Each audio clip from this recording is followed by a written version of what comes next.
ఎన్నాళ్ళు లేచి వెళ్ళిపోతావు? సూటిగా మిమ్మల్ని ఒక మాట అడుగుతున్నాను, లేచి ఎక్కడికి వెళ్తున్నావు?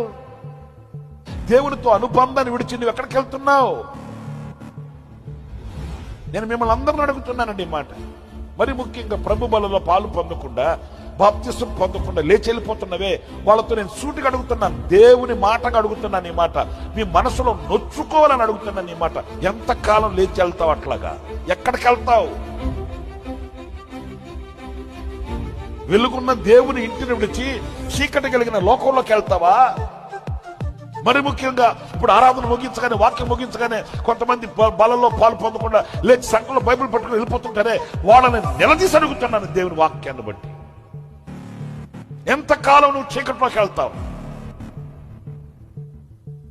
నీ శరీరంలో అవయవాలు పనిచేస్తున్నప్పుడే శిరస్సు వచ్చి నమస్కరించి ప్రభు రక్తమాంసములలో పాలు పొంది నిత్య జీవము గలవాడవగుటకు నువ్వు ఆయన సన్నిధిలో కూర్చుంటావా? నాకు అవసరం లేదు ఆయనతో సహవాసం అని లేచి వెళ్ళిపోతావా? ఎంతకాలం లేచి వెళ్తావు? ఒక రోజున ఆపద నీకు కలిగినప్పుడు నీ దగ్గర నుంచి దేవుడు కూడా లేచి వెళ్ళిపోతే నీ స్థితి